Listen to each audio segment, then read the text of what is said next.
PSIR, it is quite an important article because it's a new term, quiet diplomacy. Like there are many new technical terms like smart diplomacy, fast diplomacy, and similarly there are like depth diplomacy. So these are kind of new terms that come into existence. So here also it is a case for quiet diplomacy. So here author is talking about how we can resolve tensions between India and China with actually maintaining a low profile in media and without involving in any rhetoric. Rhetoric means like taking a strong stance against another country. So by doing that, we can slowly resolve the issue. The main reason how we can resolve by maintaining a quiet stance about this kind of sensitive border issues is because you will give an opportunity for the enemy to withdraw because you are not making any public statements. So when you are not making public statements, there will not be any huge emotions involved with the public. So the opposite party also will have a flexibility to withdraw.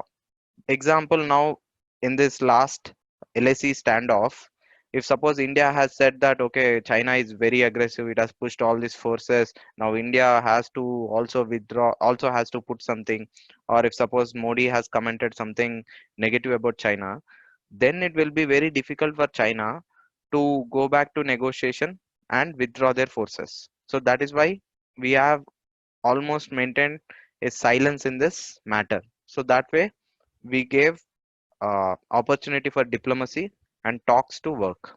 So that is what the author is mainly explaining. And he had taken three case studies basically. If you see, first thing is 2014. So in 2013, sorry, in 2013, what happened is we have activated for the first time the high altitude airport at Deg, that Deg Oldie, Deg Begi Old Airport. So that is the highest altitude airport.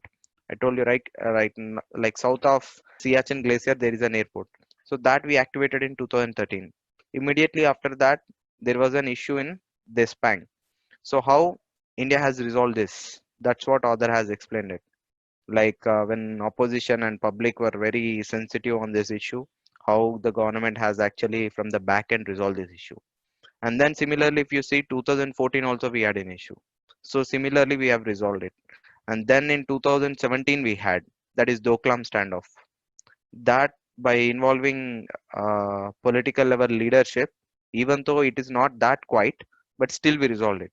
So that is why, and now the latest case is 2020. So author is saying this quiet diplomacy is a new thing, new strategy, and this is something that we can actually benefit more by working on this. So that is what his intention is. So this is about that. And in the first article, it is more about like why leaders like Gandhi, Mandelas are not coming in nowadays, how we have to act and how we have to remember the leaders. A kind of essay fodder. It will be very useful for essay and some of the polity subjects. You can have a go through this. This is a kind of useful article to get a context. Okay. So leaving this in the next page, I didn't find anything much useful. And then you can study something or research about ICC. ICC is International Criminal Court. So what is difference between International Criminal Court and International Court of Justice? So try to see more about it. What are those? Because ICJ, International Court of Justice, is an organ of United Nations. So that we discussed with respect to Pakistan relations also. So try to know what is the difference, because sometimes they may ask directly what are the differences between these two courts, and then try to see where they are located, where their headquarters are, what are the conventions under which they were established and all. So from that point, this is important. And here there is an article about Indian gore. So try to see what is the status of Indian gore, where it is found, because it is important from film's perspective, like in which area it is found, what is the status of it, it is least concerned or not, and all those paper here. And we'll go with Indian Afghanistan relations. And next thing, to cover international relations, like I was telling some important tools, like before we discussed about Met Office to study more about geography, right? Similarly, what we can do is, what I did is, I had a BBC app. So in BBC, there is a provision of 1 minute news. So you can, instead of watching news for hours or 30 minutes or 40 minutes every day, or even reading the entire newspaper, you can just have watch 1 minute news, thrice or twice in a day. So like whenever you're going for a lunch or having a tea, just open it. It will be just for 1 minute and they'll give all the headlines, so that you will get to know all the international events that are as happening. So that the next day when you see the page of international or foreign affairs in Hindu or anything, it will be very easy to understand.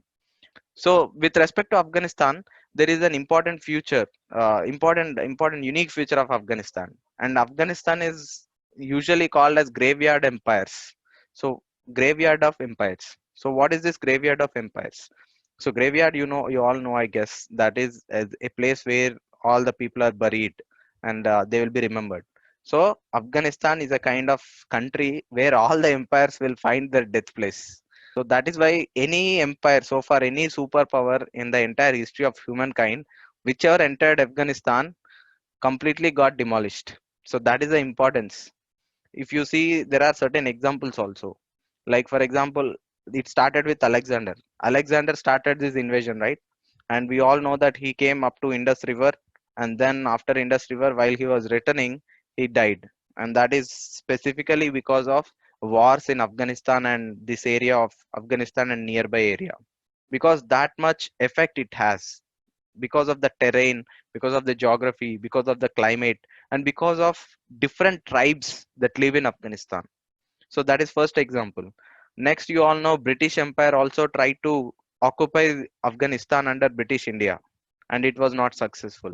It waged many wars. Like there was Anglo-Sikh War one, Anglo-Sikh War two, and similarly Afghan-Sikh War and Anglo-Afghan wars. There were many wars, but still never ever in history British completely were able to have control on Afghanistan. And similarly, you all know in 1979, Russia came into Afghanistan and occupied it. And still, even country superpower like Russia, Soviet Union also was unable to take complete control. And after 20 years, it had to leave. So after that, it was so devastated that it spent most of its arms and financial resources in fighting Afghanistan. And after that, you all know in 1991, Soviet Union got collapsed. So one of the reason for Soviet Union collapse is Afghanistan, because that war is very costly. Similarly, if you see, US is superpower from 1950 and even more clear after Soviet Union collapse. But you all know after 2001, when US invaded Afghanistan, it spent almost 40,000 US soldiers' lives there, like around 40,000 soldiers of US and other Afghan soldiers also included. They lost their lives. So America lost its blood and also huge amount of money. It spent billions of dollars in Afghanistan, and it has still presence in Afghanistan. Now you see it is 2020. That means last 19 years US is there in Afghanistan. And many people say US decline and rise of China has also an important cause, that is Afghanistan. Because US is involved so heavily in Afghanistan, it has contributed to loss of men and material in US. So that is why Afghanistan is uniquely called as graveyard of empires and quagmire. Quagmire means you all know in Telugu it is like what is that? Ubi ఊబి బావి అంటారు కదా అలాంటిది అనమాట. Like when you if you step in it they will be only going, they will not be coming out. So that is kind of context of Afghanistan. Why I'm explaining this is because many people tell that India should actually have boots in Afghanistan. That is, it should have military in Afghanistan to safeguard its interests and also to support Afghan government. But this is the reason also many other scholars try to not suggest that, because there is only going, there will not be never coming back, and you will suffer more than you benefit. And we have seen historically many examples. So why do we want to again become an example by going there? So that is context. Now we'll see how the historical revelations have developed. So if we see India Afghanistan, we traditionally know that as India at that time, like ancient India had Pakistan also part of it, and there are some parts of Afghanistan also part of India. and the Indus civilization is the basic link between India and Afghanistan. And from there, if you see, after Alexander invasion, this Afghanistan was occupied by Maurya after Alexander left. Like Mauryan Empire also had this part, and that is why, if you all know in NCRTs, you might have read Ashoka had these inscriptions and stone pillars, all of them in Afghanistan, Kandahar also. Like there are certain scripts also, right? That script in Afghanistan is different from what the script is there in India. And similarly, the culture, like Greco-Buddhist culture, we call, like that is different from North Indian culture in sculpting and all. So this is because we had a connection, and because Afghanistan was part of Mauryan Empire at that time, there is huge influence of Buddhism also in Afghanistan at that time. And Buddhism, because of that, there was important events also. Like there is an huge Buddhist monuments. If you see this, this is Bamiyan Buddhism. Like they have huge Buddhist temples and Buddhist monasteries in Afghanistan even now. So this is because of Mauryan Empire influence. So we have cultural connection also. But however, after 6th century, what happened is slowly Islam invasion started in Afghanistan, and by 10th century, completely Afghanistan became Islamic country or Islamic nation. And then from 10th century till British came and occupied India, there were consequent invasions from Afghanistan.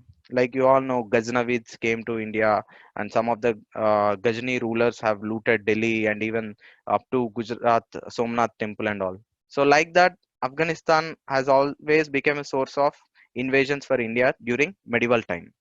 And then if we come to British India, you all know, like British also tried to control Afghanistan, but it didn't. But Afghanistan was very crucial for British because Afghanistan used to act as buffer between British India and Russia. And at that time, British and Russia were on opposite side. So both wanted to make Afghanistan as a buffer.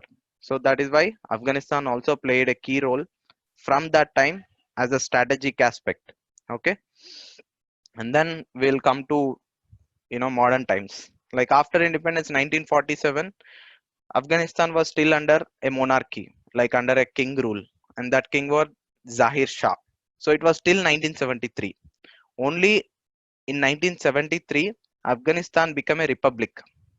Okay, in 1973, there happened a coup, and in that coup, the ruler was removed, and another republic was established. Okay, in 1973.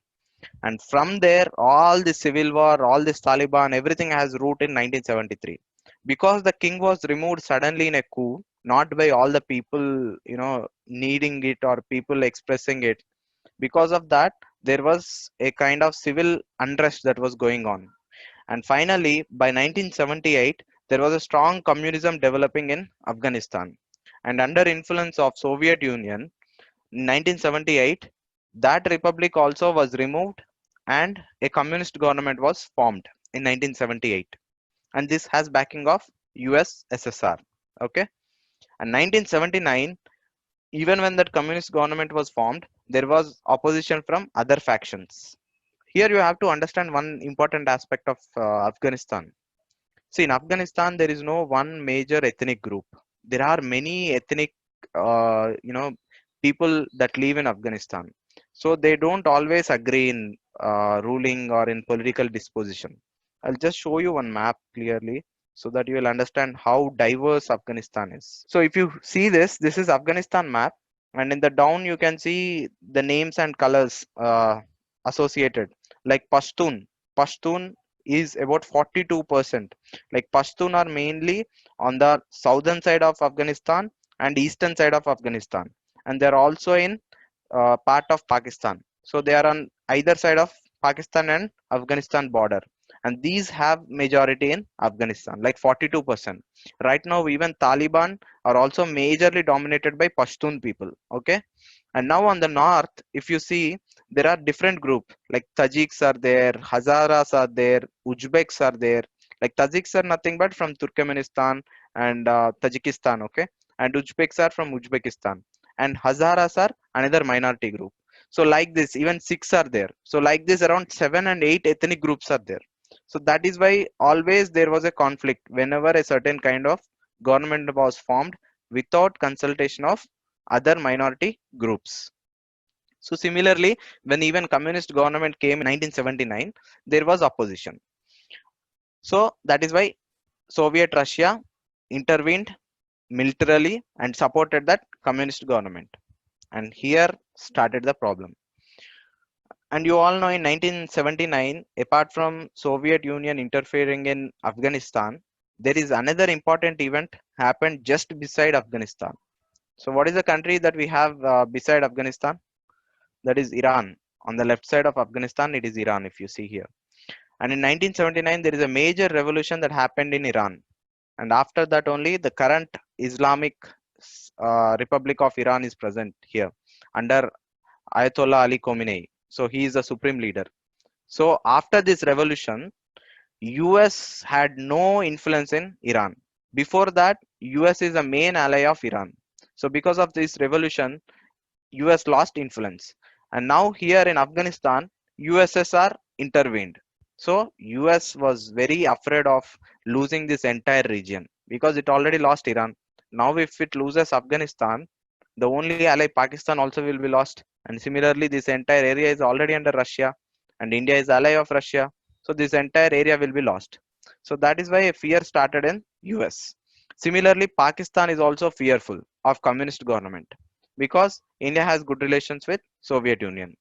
And the other angle, the third country which is similarly fearful is Saudi Arabia because it saw Saudi Soviets as supporting Iran and Afghanistan, and it is against Saudi. So that is why US, Pakistan, and Saudi, these three countries came together.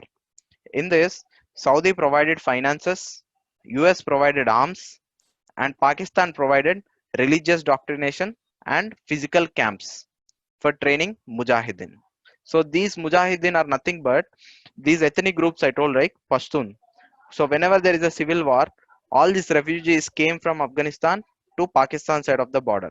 So Pakistan hosted them in camps and doctrinated them in jihadi ideology and started fight against Soviet Russia because Pakistan can't attack directly Soviet Union. So it started this uh, strategy of Mujahideen.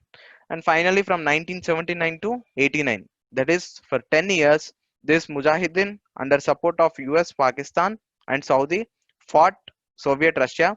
And finally, Soviet Russia left and they won. So in 1989, like how US is withdrawing now, Soviet Russia also made a peace agreement and they have also withdrawn. Then who came into the government? It is Mujahideen.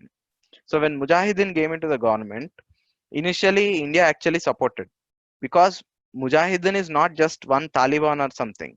Mujahideen is like alliance of seven different groups and Taliban is one part of it. So there are seven groups that formed an alliance and came to rule the Afghanistan after Soviet withdrew.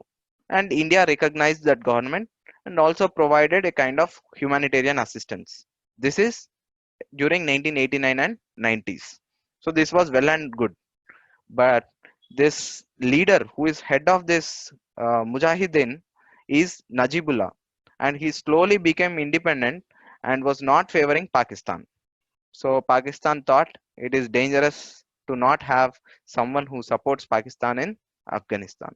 So it immediately started encouraging Taliban to take over the entire government. So again a civil war started between the seven groups which formed coalition to rule Afghanistan. And then finally you see Taliban, like what is the where is mainly Taliban present? It is mainly in this red areas. So this is in 2019, but during 1990 also, this entire southern and eastern region, wherever there is border with Pakistan, Taliban dominantly control this region because it has direct support from Pakistan. So that way, slowly from 1990, by 1995, Taliban controlled entire Afghanistan. Not entire, but majority of Afghanistan. Even Kabul also came under Taliban. So that is how Taliban government came from 1995. Okay. So now who are Taliban? First of all, we also need to understand who are these Taliban so that we can better understand this peace process and all. So this Taliban, as I said, these Taliban are nothing but the children of these refugees who have migrated to Pakistan border. So if you see, this is Afghanistan and Pakistan border, and this border is very porous. There is no clear demarcation. There is no clear control on this border. So whenever there is a civil war here, then immediately all the refugees came to Pakistan side. So part of these are mainly Pashtun, because who are on the border? Pashtun, and all these Pashtun similarly have families on Pakistan Pashtun side also. So these were hosted by Pakistan, and these are young refugees, and these were doctrinated in madrasas with Wahhabism and Salafism. I will explain this also. Wahhabism and Salafism. So this Wahhabism is mainly an ideology promoted by Saudi. It is a strong conservative kind of movement in Islam, very strong conservative movement that actually wants to implement Shariat law. So what do we mean by Shariat law? Shariat law means they want to rule the country based on the scriptures of, based on traditional interpretation of scriptures of Islam.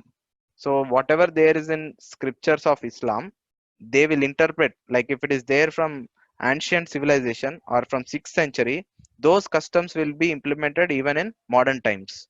For example, they will not allow women to go out. They will not allow children to educate in modern institutions. They'll be educated only in madrasas. Like women will not have any freedom to roam. They have to always have hijab. So these kind of very strict provisions. Even in punishment also, very strict punishments. Like eye for eye. If you do a kind of theft, your arm will be cut. So these are kind of Shariat law provisions. So under this influence, which is promoted by Afghanistan, this movement got even more, came to prominence, called Taliban. So under active support, financial support from Saudi, and the arms that were provided earlier by US and Pakistan physical space, this Taliban grew very strong. So by 1995, as I told, Taliban came to power. Next, something important happened. So as Taliban, now you can see, right, Taliban has got this ideology, very conservative ideology. And who has most attachment or most similarity with this ideology? It is terrorism or terrorist groups. And one of the prominent groups at that time is Al Qaeda. So Al Qaeda also got similar kind of ideology inclination. So Al Qaeda got assistance from Taliban in Afghanistan. And Al Qaeda is different from Taliban in one aspect. While Taliban wants to rule only Afghanistan, Al Qaeda wants to actually attack US and want a global jihadi movement. That means they want entire world to be conquered by this jihadi movement. So what they did, as US was against this Al Qaeda, in 2001 under Osama bin Laden, they have attacked World Trade Center of US. You all know this is September 2001 attacks, and this was the largest terrorist incident. Like many thousands of people have lost lives, and this has completely damaged the stature of US also. So immediately what US did, US asked Taliban Afghanistan, you hand over us Osama bin Laden and cut off your links with Al Qaeda. We will take him, or we will give the justice. Taliban said no, we will not give Al Qaeda leader, or will not cut the links. So immediately US started its invasion in Afghanistan. So that's how 2001 invasion started. So before this, there were three events that happened which are very important from Indian perspective. That we will discuss. Then we'll go after 2001 invasion. So what are those? First thing, as Taliban government came into power in 1995, as who is controlling Taliban? It is majorly Pakistan, because Pakistan is supporting it. So obviously Taliban has negative sentiments over India, and it always try to hurt Indian interests. And major events happened in 1999. What are those? First thing, this Bamiyan Buddhism or Bamiyan Buddhism monuments are there, right? Those are World Heritage monuments, and those are very important for Buddhists. And these were actually blasted using bombs. If you can see right now, there is no monument. There is only this empty cave kind of space. So that was entirely destroyed by Taliban.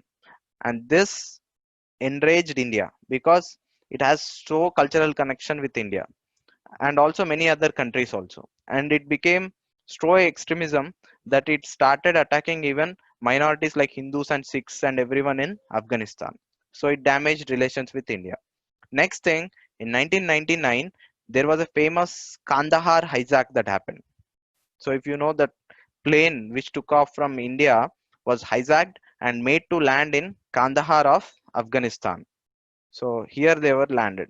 And this is because Pakistan is controlling Afghanistan. So it doesn't want that plane to land it in Pakistan. So it made Afghanistan Taliban to use Afghanistan territory to land and negotiate with India. And finally, India has to release terrorists like this. Masood Azhar is there, right? He and many other 2, 3 terrorists were released on this hijack. After that, we completely don't have any kind of relations with Taliban. We almost became opposite. So that is why even now we don't recognize Taliban as a legitimate authority, because we have certain kind of historical animosity, because Taliban always acted in opposition to India and in India's interests, and it is in complete support of Pakistan. So that is why now also, if you see in papers everywhere, we say we don't recognize Taliban or we don't talk to Taliban. The roots of that is mainly in these incidents. So what India did? So India, at that time also I said Taliban is in power, but Taliban did not control entire Afghanistan. Instead, northern part was controlled by Northern Alliance. So Northern Alliance is a group of, again, alliance of 2, 3 groups in northern Afghanistan. That is mainly Tajikistan, Uzbekistan, these groups, Tajiks and Uzbeks. Okay. So India started supporting these groups against Taliban. That kind of inimical relations we had. And India never recognized Taliban at that time. While many other countries recognized, India didn't recognize. So this is till 2001. So as US also realized Taliban is promoting terrorism, it started invasion. So by within few months after 2001, Taliban was completely removed. Al Qaeda was eliminated. Taliban, when I say Taliban removed, I don't mean like completely eliminated. It US was able to only push Taliban from power. So from political power, Taliban was removed and US established a government under Afghanistan itself with the help of India, because India also provided some help to US, because India already had links with Northern Alliance. So it was supporting Northern Alliance. So when US invaded and US put a military foot there, India, with the support of US, because US is providing security. So India started taking a new role as a development partner to Afghanistan. So now so far, if you see from 1995 to 2001, it is Pakistan that had huge control in Afghanistan. From 2001, it is India that is slowly emerging as major player in Afghanistan. How? By actually providing support, by constructing new roads, by rebuilding the nation. So by having many development assistance and investments, etc. So what are those? Like if you see from 2003, majorly there was a project done, a road that was built from Iran border to Afghanistan main highway, that is Zarang Delaram Road. So I can show you that in further slides. We have the slides where we can see this map also. And next thing is Salma Dam. So we similarly constructed a dam also for Afghanistan. For Afghanistan, especially to improve their agriculture and food production, we have constructed a Salma Dam. And Afghanistan government, after few years, changed this name to India Afghanistan Friendship Dam. So right now its name is India Afghanistan Friendship Dam. And similarly, India also constructed Parliament for India, Parliament for Afghanistan. So that way, India is actually building state capacity. So while US is supporting Afghanistan in form of fighting Taliban, India is actually the country that is building democracy in Afghanistan. So that close we had relations starting from 2003. And then yeah, so this is the parliament. This is the parliament that we have built. I'm just showing this so that you will have some good retention with the images. See, this is Afghan India friendship dam. So this is the dam we have built. And then by 2011, another important development happened. There is a new president that came to Afghanistan called Hamid Karzai, and he had very favorable views about India because he saw many investments of India in Afghanistan actually helping the people. So there was a great goodwill also developed for India.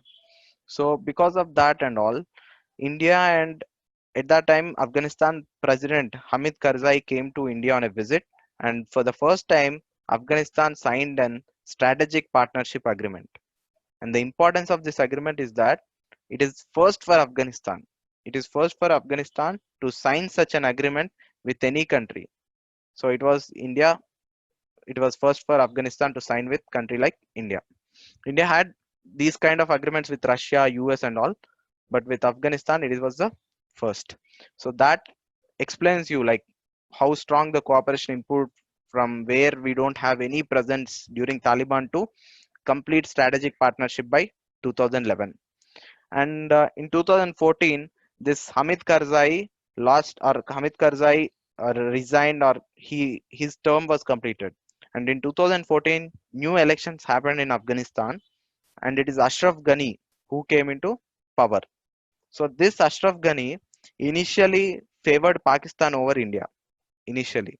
So he tried to improve relations with Pakistan, but somehow there were certain issues that came up, and he came to know clear nature of Pakistan, like how Pakistan was using Taliban to fight against its own government, that Afghan government. So he again started good relations with India. So right now, even with Ashraf Ghani also, we had very good relations. So that's how in 2014 it was again a kind of low and high. And then by 2018-19, you all know the story. Like this, America was fighting Taliban, and it was never able to finish Taliban because whenever they tried to drive Taliban, these Taliban were housed in Pakistani territories, and Pakistan used to completely support them with arms and housing and all. And again, they used to come back and attack US. So that way, 19 years it went. And finally, US launched a policy in 2018 under Trump called New Southern Asia Policy. So what they did initially, US told that we will support India with respect to Afghanistan, and we will highlight Pakistan on these kind of terrorist actions, and slowly we will establish peace. But after few months, by end of 2018 or 2019, it realized that it cannot do anything in Afghanistan without help of Pakistan. So finally, it also involved Pakistan and said, okay, our main focus is to withdraw our troops because it is now 20 years. Now we don't want to waste our money and men here. So we will deal with Pakistan that if that Afghan territory is not being used against US, it is okay for us. So we'll withdraw from here. And they made a peace deal called Afghan peace process in February 2020. So that was the latest development. And as US is now withdrawing, India's influence is also getting reduced slowly in Afghanistan. So there is a dichotomy now. Now India has very good goodwill. Like no other country has such a goodwill in Afghanistan. That kind of goodwill India has because of many good projects and direct people to people, engagement, diplomacy, cricket, and all. I'll explain those aspects, but this is how we developed. But these goodwill is at the ground level. On the political side, if you see, Taliban is expanding its power. So if once Taliban comes to power, again we might have a reverse of or coming back to that cycle. So that is why these relations are very important from current standpoint. So now we'll see that current standpoint and what is the importance and all. So what I'll do is I'll just quickly summarize this in Telugu and with just 2 minutes. So మనం Afghanistan relations చూస్తే historical context లో చూస్తే basic గా Afghanistan relations అనేవి Indus civilization నుండి start అయినాయి. ఆ తర్వాత మనకు అలెగ్జాండర్ ఇన్వేజన్స్, ఆ తర్వాత మనకు మౌర్య ఎంపైర్ లో ఆఫ్ఘనిస్తాన్ పార్ట్ ఉండే. సో అప్పటి నుండి క్లోజ్ రిలేషన్స్ అనేవి ఎస్టాబ్లిష్ అయినాయి. దాంట్లో మేజర్ గా ఈవెంట్ చూస్తే 1973లో ఫస్ట్ టైం ఆఫ్ఘనిస్తాన్ మోనార్కీ నుంచి వెళ్ళి రిపబ్లిక్ అయింది.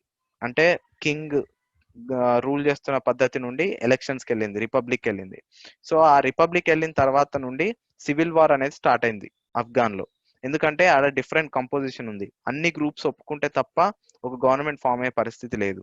సో అందుకని 1978లో కమ్యూనిజం ఇన్ఫ్లుయెన్స్ లో ఫస్ట్ టైం ఒక కమ్యూనిస్ట్ గవర్నమెంట్ ఫామ్ అయింది 1978లో ఆఫ్ఘనిస్తాన్ లో.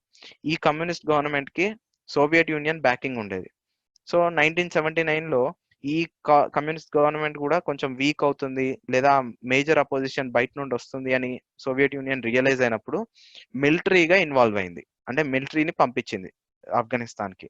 సో అలా యుఎస్ఎస్ఆర్ ఇంటర్వీన్డ్.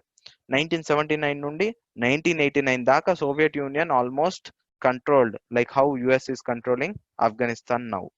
సో అలా 1979లో ఇంటర్వ్యూన్ అయినాక ఇప్పుడు మేజర్ గా ముగ్గురికి ప్రాబ్లం. ఎవరికి? యుఎస్ కి, సౌదీకి, తర్వాత పాకిస్తాన్ కి.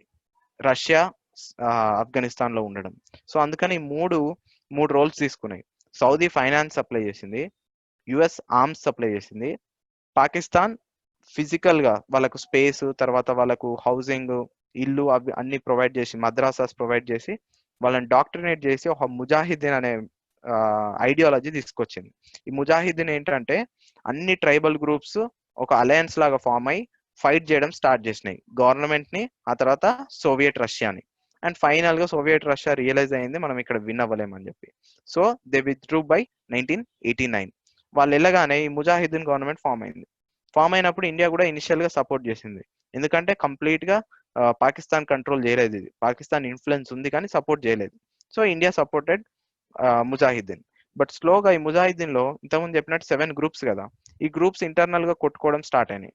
సో ఎప్పుడైతే కొట్టుకోవడం స్టార్ట్ అయిందో అండ్ ఈ ముజాహిద్దీన్ మీద పాకిస్తాన్ కంట్రోల్ లేదు, పాకిస్తాన్ తన ఫేవరబుల్ గ్రూప్ అయిన తాలిబాన్ ని ఎక్కువ ప్రమోట్ చేయడం స్టార్ట్ చేసింది.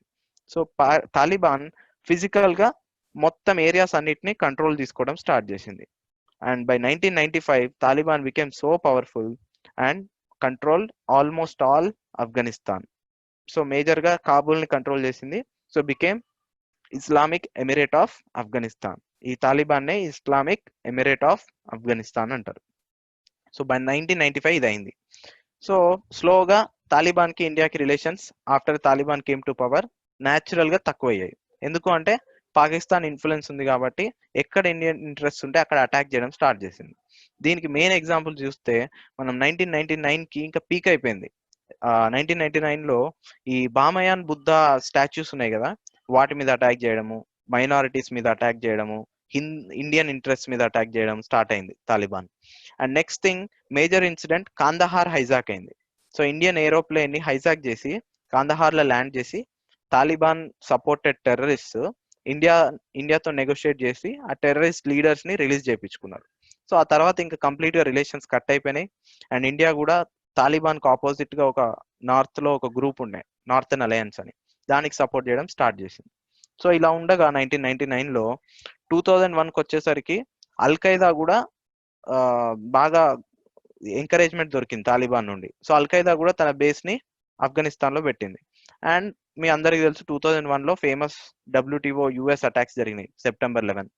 సో అవి అంత పెద్ద అటాక్స్ కాబట్టి వెంటనే US reacted and started invasion in Afghanistan. So 2001లో ఆఫ్ఘనిస్తాన్ లో US ఎంటర్ అయింది. With in few months Taliban power అయితే పోయింది, కానీ తాలిబాన్ ఏమైంది, కొంచెం రిట్రాక్ట్ అయ్యి పాకిస్తాన్ లోకి వెళ్ళి మళ్ళీ రీగ్రూప్ అయ్యి మళ్ళీ అటాక్ చేయడం స్టార్ట్ చేసింది. సో అలా అటు ఇటు అట్లా వార్ 2001 నుండి 2020 రైట్ నౌ ఇప్పటి వరకు కూడా కొనసాగుతూ ఉంది. సో దీంట్లో ఇలా యుఎస్ ఇన్వాల్వ్ అయిన తర్వాత ఇండియాకి ఒక కొత్త రోల్ వచ్చింది. అదేంటి, ఇప్పుడు యుఎస్ సెక్యూరిటీ పర్పసెస్ చూసుకుంటుంది. సో మరి యుఎస్ సెక్యూరిటీ చూసుకుంటే మరి ఒక సెక్యూరిటీ ఒకటే ఇంపార్టెంట్ కాదు కదా, కంట్రీ మళ్ళీ రీబిల్డ్ చేయాలి. ఒక 20 years నుంచి సివిల్ వార్ ఉంది. సో రీబిల్డ్ చేయాలంటే ప్రాజెక్ట్స్, స్టేట్ కెపాసిటీ, గవర్నెన్స్ కానీ, డ్యామ్స్ కానీ, వీటన్నిటిలో ఇండియా యాక్టివ్ రోల్ తీసుకోవడం స్టార్ట్ అయింది. సో అట్లా 2001 నుండి మీరు చూస్తే by 2011 India became a strong development partner for Afghanistan. And then మీకు తెలుసు by 2011 లో we signed a strategic agreement with Afghanistan. So that shows the highest level.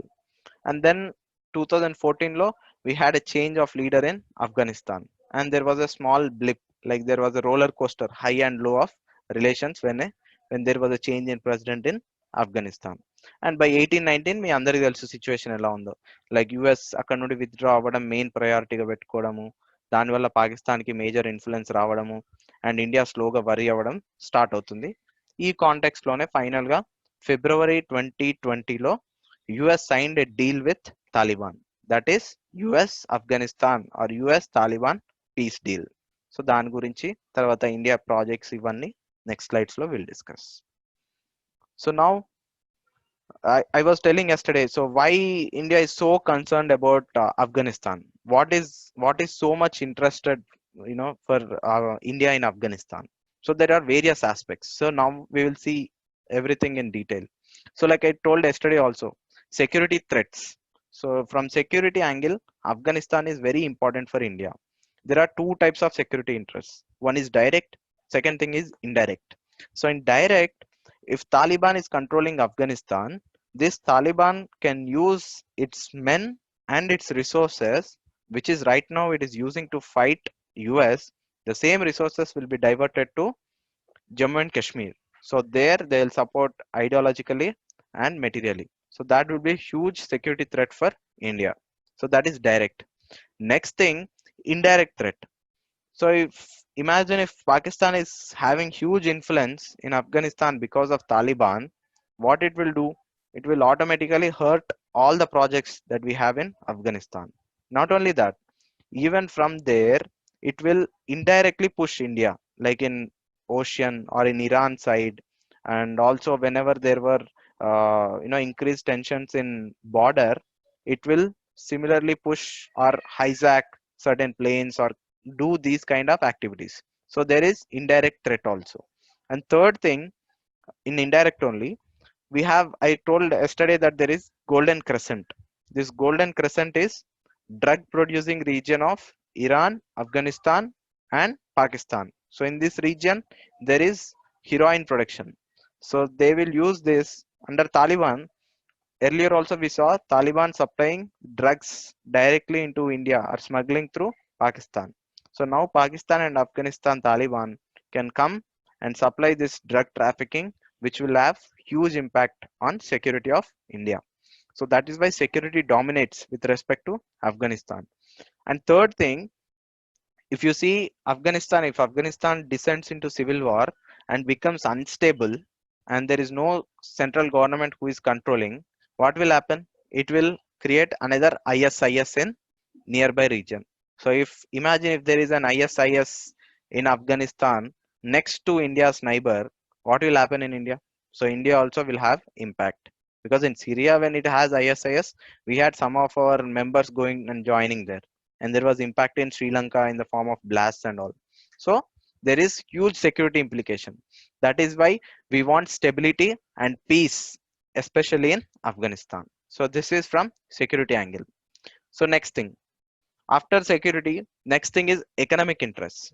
And with respect to economic interests, from 2001, as we are investing slowly in Afghanistan and our relations are getting better, our trade also got increased at a rapid pace. Now we are almost trading about 900 million, that is close to 1 billion. 1 billion of trade is happening between India and Afghanistan. If you compare that, earlier I told in India Pakistan relations we had 2.5 billion dollars of trade. So if you can you see the comparison, Pakistan is more stable, Pakistan is bigger country, Pakistan has more resources. With that country, while we had 2.5, with much less stable Afghanistan we had 1 billion. So now you can see the depth of relation. So that is what we have trade. And now it is estimated that we will double it to 2 billion by 2020 and 21, because we launched new thing. So what is stopping us from doing more trade with Afghanistan? The major thing is connectivity. Because I told, like if you see the map, if this is the map, the one country that is standing between India and Afghanistan is Pakistan. So because Pakistan is actually stopping all the transport from India and Afghanistan through land. We have started other modes. What are the other modes? One is air and other is sea. So by sea, we all know we have Chabahar project in Iran. So we are using it to go to Afghanistan. And through air, also we launched direct corridors. That is, from Mumbai, we directly have planes to cargo planes to Kabul. Similarly, from Delhi to Kabul. So this way, we are trying to increase the trade. So economic interests also safeguarded.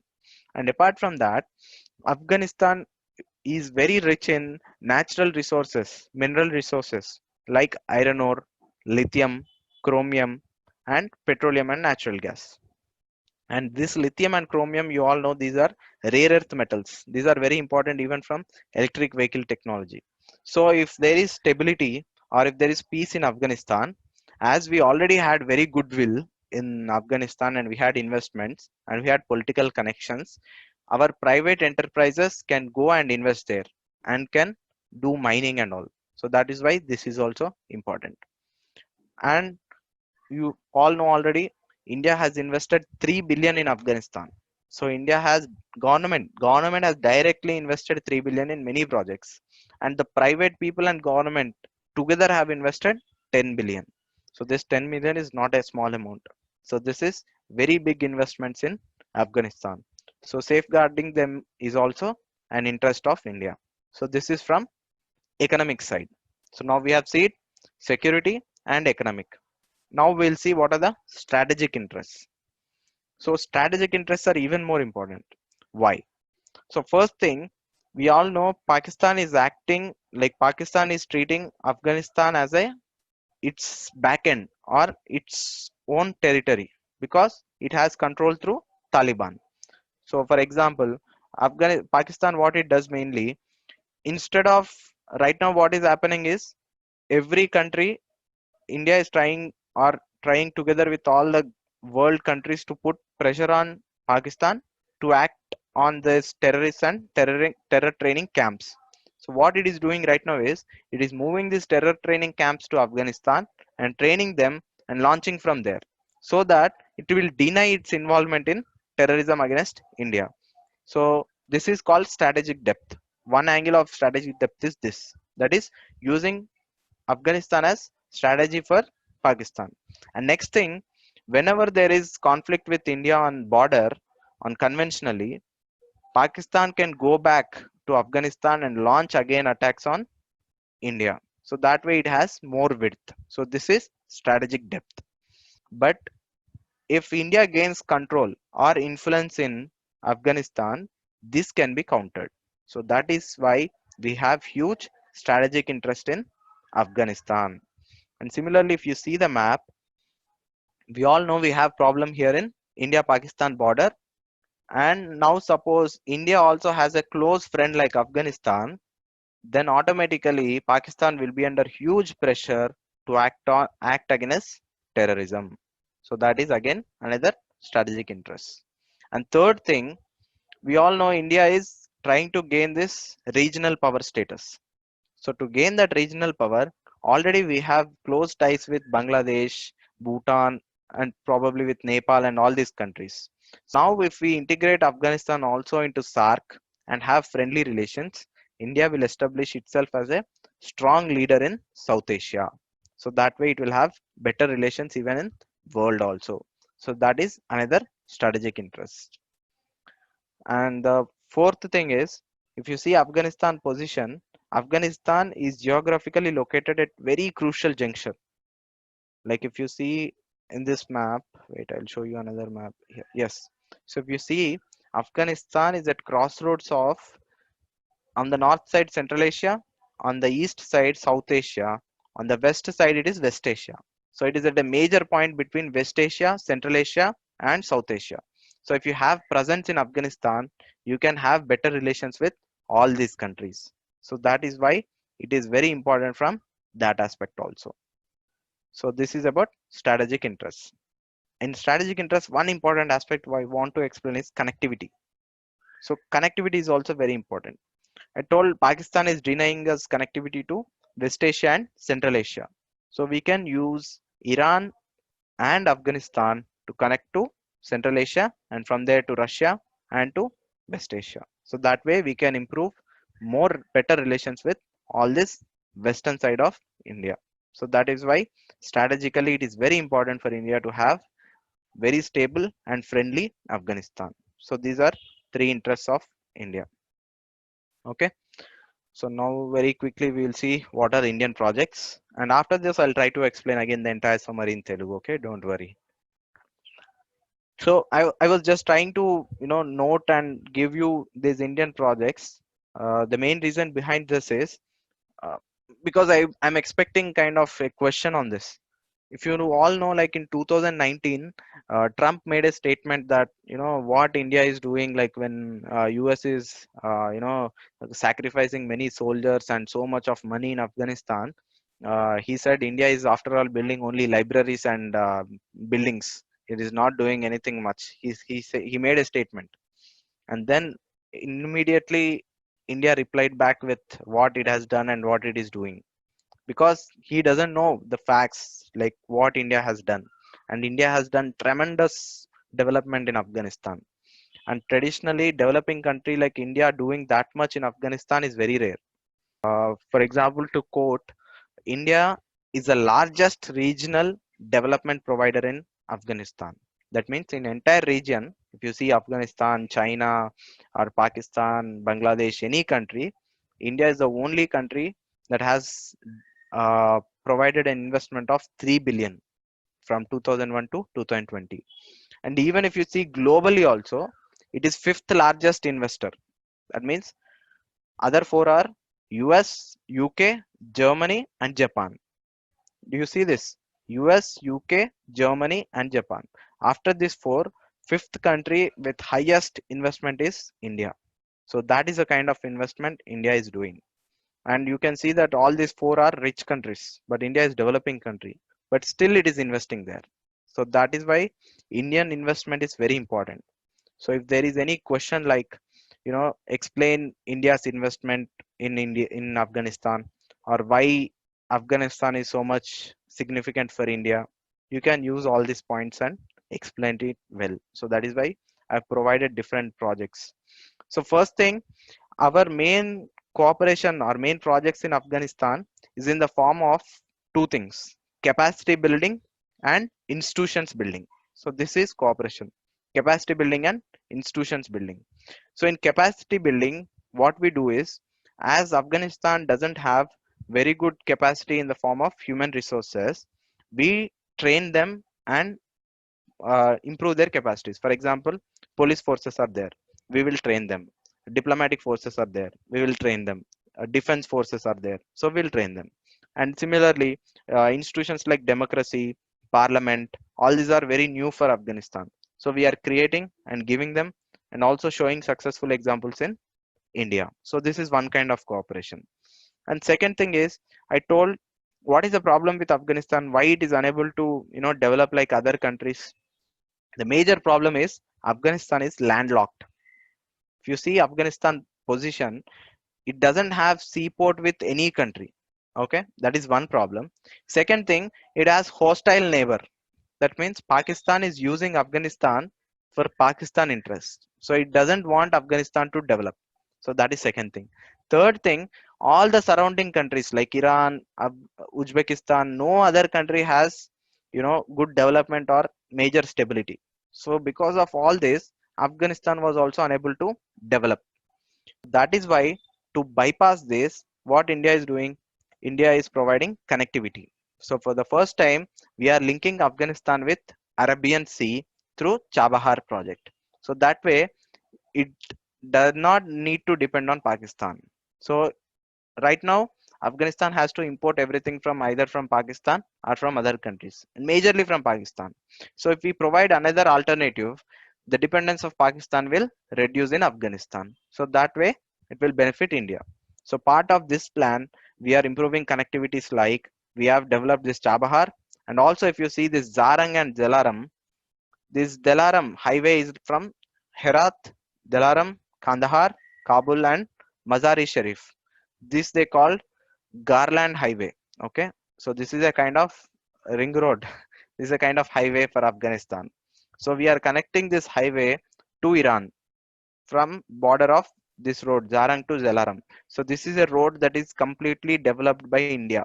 From Zarang to Jalaram, India is the one that constructed this highway, so that whatever the goods that we export from India's ports to Chabahar, already we have road from Chabahar to border of Iran. So from here we constructed a new road.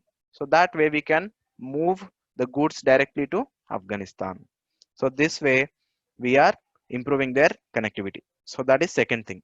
Similarly, apart from sea route, we are also providing air freight corridors. That means we can move cargo from India to Afghanistan directly from air cargo. So those are corridors established. Third thing, you all know, India has started with France a project called International Solar Alliance.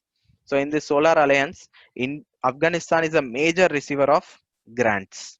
Like we are constructing huge solar projects, like about around 1 billion rupees line of credit or grant loan is being granted to Afghanistan under this International Solar Alliance.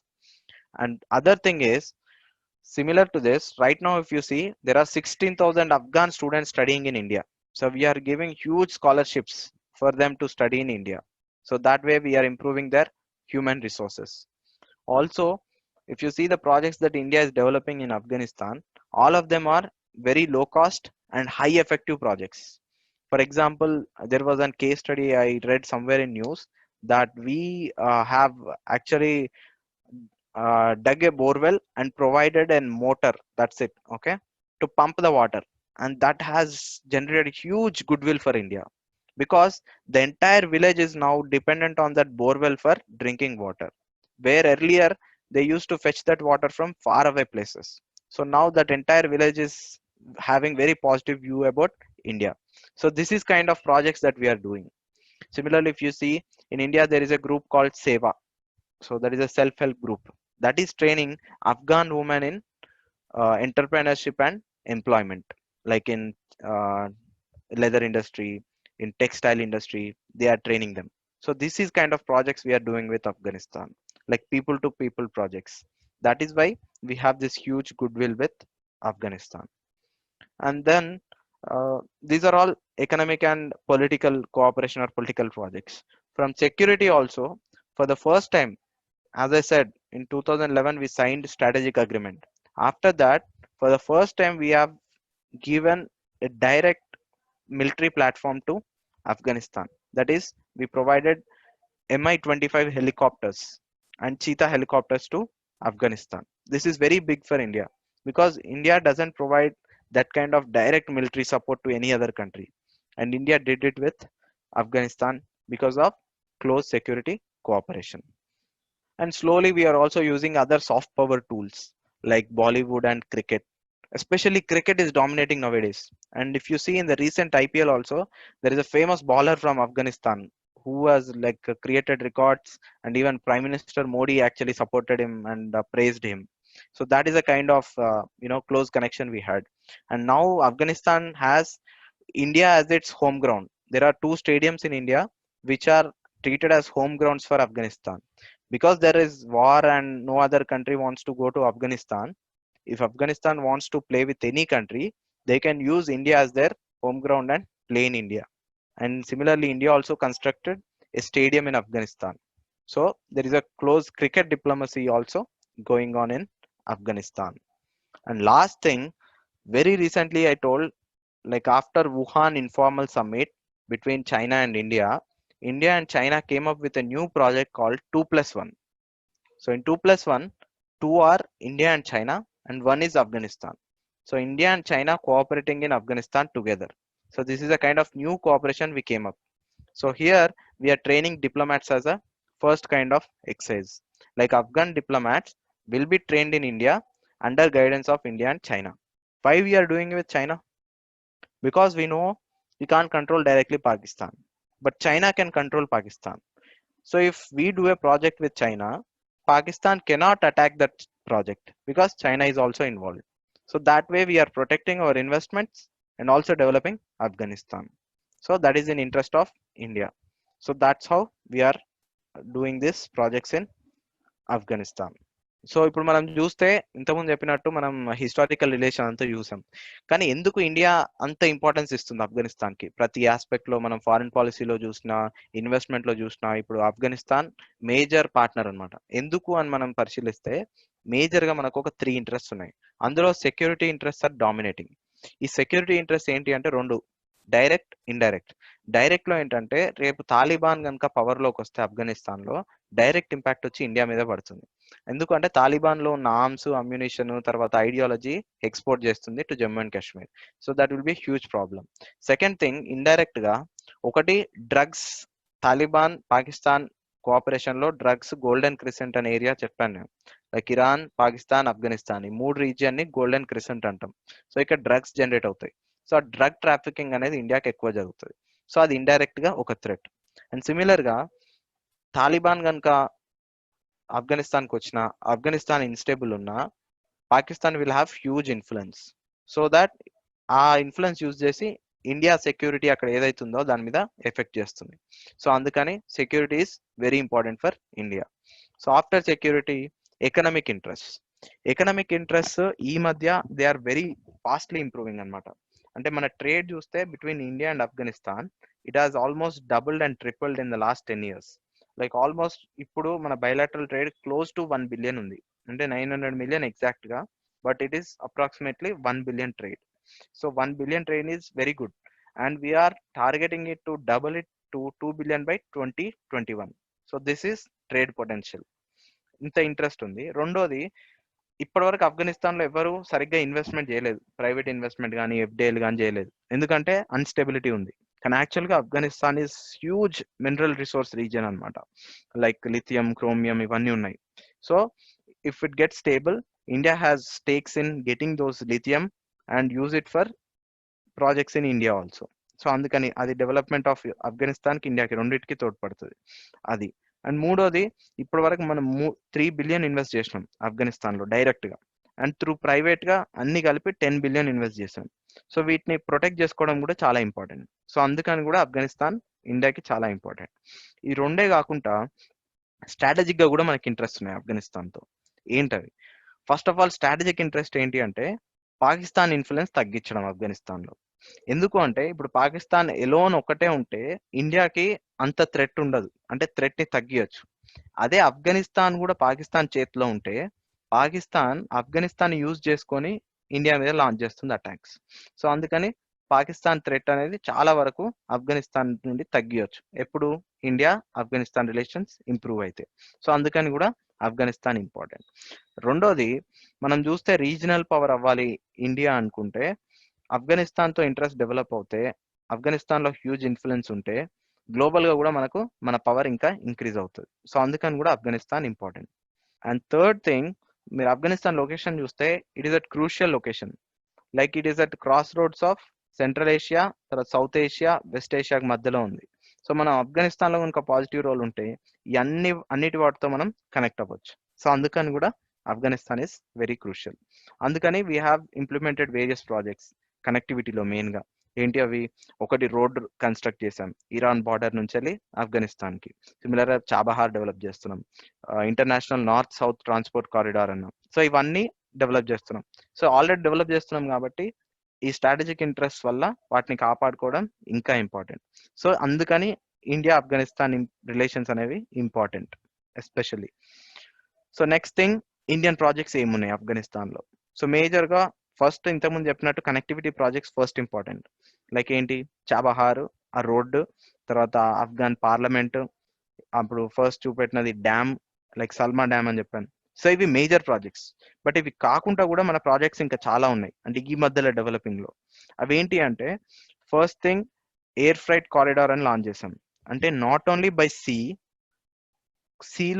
నుండి transport చేయడం కాకుండా trade air నుండి కూడా, దానికి separate corridors పెట్టినాం. So direct freight aeroplanes అనేవి transfer చేస్తుంటాయి కార్గోని. సో అట్లా ట్రేడ్ ఇంప్రూవ్ చేస్తున్నాం. రెండోది, ఇండియా కొత్తగా ఒక ప్రాజెక్ట్ లాంచ్ చేసింది, అది ఇంటర్నేషనల్ సోలార్ అలయన్స్. దీంట్లో ఏంటంటే సోలార్ ప్రాజెక్ట్స్ కి మనం టెక్నాలజీ తర్వాత ఫైనాన్స్ రెండు హెల్ప్ చేస్తాం. సో దీంట్లో మేజర్ బెనిఫిషియర్ ఎవరు అంటే ఆఫ్ఘనిస్తాన్. సో అందులో కూడా మనం ఆఫ్ఘనిస్తాన్కి మేజర్ రోల్ ఇస్తున్నాం. ఇదే కాకుండా ఎడ్యుకేషన్ పరంగా కూడా లైక్ అక్కడ 16,000 స్టూడెంట్స్ని ఇండియాలో స్కాలర్షిప్స్ ఇవ్వడము, ఇక్కడ ఎడ్యుకేట్ అవుతున్నారు ప్రస్తుతానికి. సిమిలర్గా మెడికల్ టూరిజము ఆఫ్ఘనిస్తాన్ నుండి, తర్వాత కమ్యూనిటీ ప్రాజెక్ట్స్ ఇన్ ఆఫ్ఘనిస్తాన్ చేయడము, ఇంతకుముందు చెప్పినట్టు క్రికెట్ డిప్లొమసీ, లైక్ క్రికెట్లో ఎలా మనం ఆఫ్ఘనిస్తాన్ క్రికెట్ టీం డెవలప్ అవ్వడానికి హెల్ప్ చేస్తున్నాము, లేదా ఆఫ్ఘనిస్తాన్కి ఇండియా ఒక హోమ్ గ్రౌండ్ లాగా క్రియేట్ చేస్తున్నాం, ఐపీఎల్లో పొజిషన్స్ ఇవ్వడము. సో ఇట్లా ఏంటంటే ఒక good people to people relations అనేవి డెవలప్ అయినాయి. సో అందుకని గుడ్ విల్ అనేది చాలా జనరేట్ అయింది అనమాట ఇండియా ఆఫ్ఘనిస్తాన్ మధ్యలో. So this is about soft power kind of, also we can say soft power లాంటి టూల్ కూడా చాలా యూటిలైజ్ చేసింది India, like through Bollywood and all. So ఇది టోటల్గా as a whole about India Afghanistan projects. And last thing, very recent development, మనం చైనాతో కలిసి 2+1 projects చేస్తున్నాం, అంటే India China in Afghanistan. So దీంట్లో ఏంటంటే మా ఆఫ్ఘనిస్తాన్ డిప్లొమాట్స్ని, ఒక ఎగ్జాంపుల్, ఆఫ్ఘనిస్తాన్ డిప్లొమాట్స్ని ఇండియాలో మన ఇండియన్ ఫారెన్ సర్వీస్ ట్రైనింగ్ ఇన్స్టిట్యూట్లో under India and China leadership we will train them. ఇది ఫస్ట్ ఎగ్జాంపుల్. సో ఇలాంటివే మళ్ళీ ఆఫ్ఘనిస్తాన్లో కూడా చేద్దామని మనం ఆల్రెడీ అగ్రిమెంట్కి వచ్చాం. సో మనం అసలు చైనా నుండి ఎందుకు కోఆపరేట్ చేయాలి, ఎందుకు చేస్తున్నామంటే, ఒకటి పాకిస్తాన్ జనరల్గా ఇండియన్ ప్రాజెక్ట్స్ మీద అటాక్ చేస్తుంది లేదా ఆ ఇంట్రెస్ట్ని హర్ట్ చేస్తుంది. కానీ సపోజ్ చైనా కూడా ఇన్వాల్వ్ అయింది అనుకోండి, అప్పుడు దాన్ని హర్ట్ చేసే స్కోప్ తక్కువ, ఎందుకంటే it will impact Pakistan and China relations. So అందుకని we are slowly using that as advantage and starting cooperation with China in Afghanistan. These are the kind of latest projects in India Afghanistan relations.